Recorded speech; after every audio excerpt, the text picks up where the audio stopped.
Okay, so through the process of painting this car, I want to be able to paint in here as well. You can see we've got rust starting to come through. They all do the same thing. It doesn't matter if it's a van or if it's a hatchback. They all get to start to build up rust behind here. I don't know why they don't double spray this area or whatever to give that area more protection. They always end up with the same problem. So first of all, we need to undo things like this here. So that's just a little water line that can be unplugged. That's easy enough. But for the harness, normally it's behind here. Like you pop this up and you can find a plug right here where the harness is, not in this one. So these sides here, you just have to pull them down so the roof can come down a little bit to get access to the nuts there on both sides. Undo this connection, and for the harness part, you have to get into here because the harness is plugged in behind there, and it's unclipped it from up here as well. So once I've got that harness unplugged, I'll then need to find a stick or a broom or something to hold this hatch up so I can take the struts off and then undo those nuts. Yeah, so harness is easy enough to unplug. On this one, it's the other connection that you got to press down to unslip that. This one here, it's just this one here that you press. That's off and ready to come out there. Actually, there might be another clip on here by the feel of it. Okay, the top part of the harness there is clipped on, but only with a bit of heat shrink on it.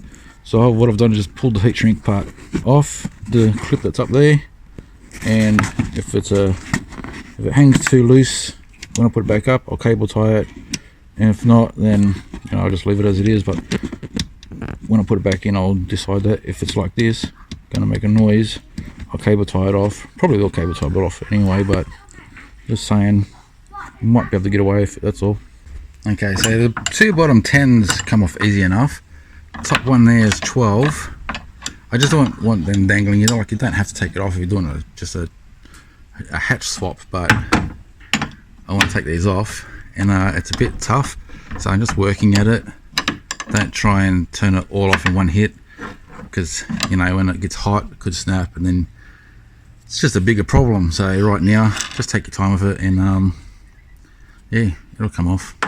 Okay, so something to be mindful of, there's actually a little grommet thing that goes right there I wasn't aware of, and I pulled this down to get access to the other side of this, and it broke off. So what can you do about that? Okay, so water squirter's off, harness is out, just got the two on both sides, 12 mils to unbolt, and then I can take this tailgate off.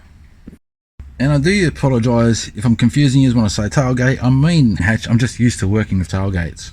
But if you wanted to, if you didn't want to go through the hassle of pulling all this apart and getting access to the hinge, you could undo the hinge from here to remove the tailgate hatch. But lining this back up when putting it back on, it's a right pain in the butt. It's a lot easier to poke a couple of threads through holes and tighten it up than it is to try and line this up.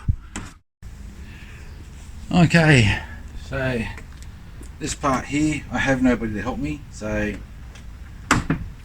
remove that stick. It's pretty heavy, I can feel the weight in it.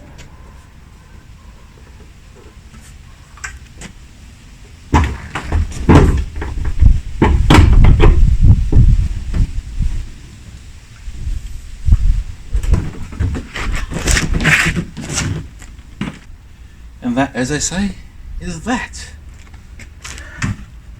There you go.